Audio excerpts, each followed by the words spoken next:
Assalamualaikum warahmatullahi wabarakatuh. Pendekatan numismatik adalah pendekatan yang sangat diperlukan bagi penelitian dan penulisan sejarah karena semakin banyak fakta yang ditemukan selain fakta-fakta sejarah politik. Jadi dengan banyaknya tema-tema sejarah yang muncul, maka diperlukan juga pendekatan-pendekatan yang lain ya, untuk memberikan penjelasan sejarah. Nah, sehingga pendekatan numismatik ini sangat penting karena hal itu berkaitan dengan perkembangan perdagangan ya, atau kehidupan sosial di mana pada awalnya masyarakat itu melakukan tukar menukar barang. Nah, tentu saja tukar menukar barang ini tidak lagi efektif ya, karena tentu saja akan bisa dilihat dari jumlah atau berat atau bobot barang yang ditukarkan gitu. Nah, sehingga memerlukan alat tukar yang disepakati oleh masyarakat. Nah, sehingga munculnya alat tukar ini merupakan suatu bentuk perubahan yang bisa bersifat evolutif maupun revolutif ya. Jadi bisa dalam jangka waktu yang cepat, bisa juga dalam jangka waktu yang pelan. Nah, pendekatan numismatik ini berkaitan dengan pendekatan terutama ilmu mata uang. Jadi mata uang ini karena banyaknya misalnya adanya penemuan-penemuan ya, artefak berupa uang dan kegunaan mata uang dalam kehidupan manusia itu akan memperlihatkan bahwa sejarah memang tidak statis tetapi selalu dinamis. Nah, di dalam relief Candi Borobudur misalnya kita melihat mata uang yang bundar atau bulat itu ya, tipis, yang mirip dengan kancing baju ya. Jadi sebenarnya masyarakat Indonesia ini tidak termasuk bangsa yang tertinggal betul ya, karena memang mereka sudah mengenal yang namanya mata uang. Jadi Candi Borobudur sudah menggambarkan itu ya, meskipun secara faktual kita menemukan bahwa mata uang yang dikenal terutama pada masa Jawa kuno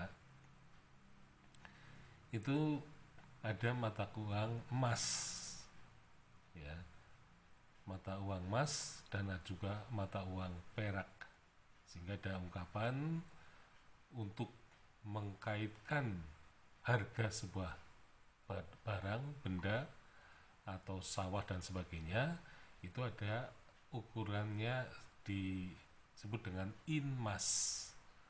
Jadi harganya itu diemaskan. Dan kemudian ada istilah pinirak ya, berarti diperakan ya, jadi dengan ukuran emas dan perak. Nah, mata uang Jawa kuno yang dalam bentuk emas biasanya ada goresan atau tulisan ma ya, dari huruf nagari dan pranagari ya. Ma itu singkatan dari masa. Kemudian untuk mata uang perak ada goresan huruf ta yang berarti tahil. perak gitu ya. Jadi mata uang perak.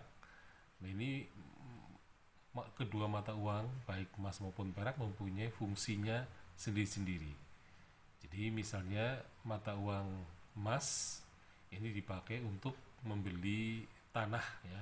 Jadi tanah atau padang rumput ya, atau lahan ya, sebidang lahan kebun gitu ya. Nah, sedangkan uang perak dipakai untuk membayar hutang ya. Jadi saya kira penggunaan mata uang itu juga dipakai untuk ukuran harga yang tentu saja mahal, dan kemudian kemungkinan besar bahwa untuk barang-barang yang masih atau benda-benda yang masih murah ya, saya kira mungkin masih bisa dilakukan dengan cara barter ya. Jadi memang dengan mata uang itu kemudian menjadi mudah gitu ya, terutama untuk membeli seperti sebidang tanah ya, padang rumput dan sebagainya tadi, kebun gitu ya. Nah ini memerlukan alat tukar yang bisa diakui gitu ya. Nah karena memang dalam bentuk emas, maka pengakuan terhadap mata uang itu tentu saja terjamin ya, karena dihargakan dengan emas. Nah jadi kalau emas menggunakan ada huruf ma, sedangkan perak dengan ta, tetapi khusus untuk mata uang asli Indonesia itu ada gambar bunga cendana. Jadi gambar bunga cendana ini merupakan ciri khas dari uang Indonesia. Nah, sementara penggunaan huruf nagari dan pranagari di dalam mata uang emas dan perak tadi memang dimaksudkan agar uang itu mempunyai fungsi alat tukar tidak hanya di dalam negeri di Indonesia saja, tapi juga secara internasional, karena huruf ma dan ta ini yang dalam huruf nagari dan pranagari ini merupakan huruf yang dipakai di India.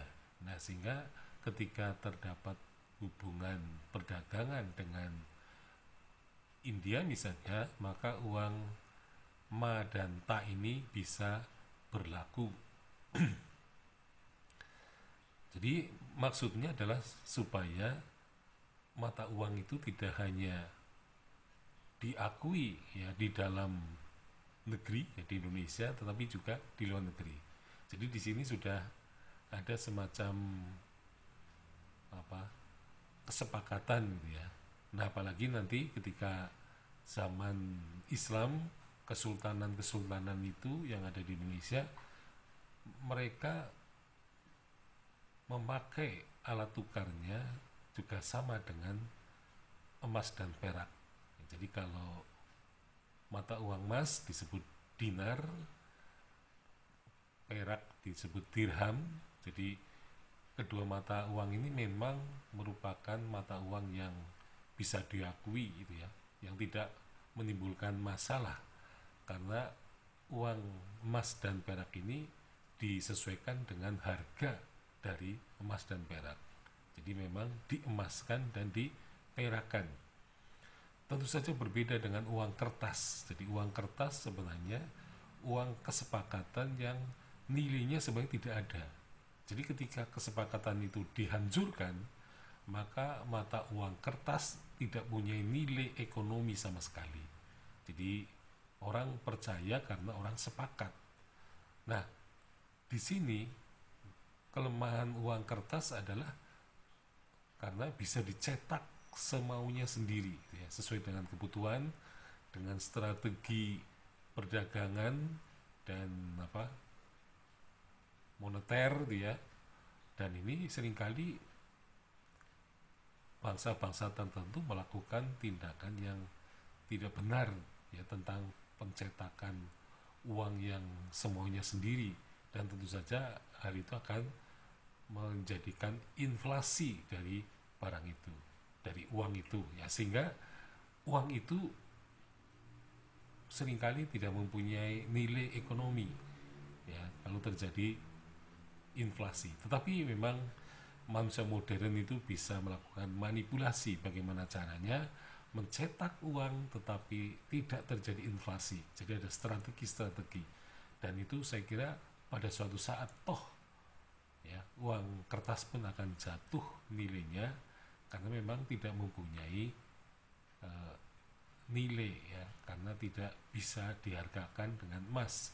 Jadi saya kira uang emas itu seperti dinar, kemudian uang perak seperti dirham, itu saya kira nilainya dari zaman dahulu sampai sekarang itu tetap stabil ya, jadi tidak terjadi turun harga gitu ya, turun nilai. Jadi kalau uang kertas bisa terjadi turun nilai, turun harga itu ya, karena memang sebenarnya mencetak uang kertas harus ada semacam apa ya, tanggungan ya dalam bentuk emas. Jadi ada emas yang tersimpan untuk menyatakan nilai uang itu gitu ya. Tapi ya karena negara seringkali melakukan pelanggaran dengan mencetak uang sebanyak-banyaknya untuk kepentingan sesaat ya, tentu saja dengan pendekatan numismatik ini sejarah menjadi semakin detail ya, karena ini merupakan salah satu bentuk dari atau bagian dari pendekatan ekonomi jadi secara luas adalah pendekatan ekonomi, maka bagian dari pendekatan ekonomi itu adalah pendekatan numismatik. Sekian, assalamualaikum warahmatullahi wabarakatuh.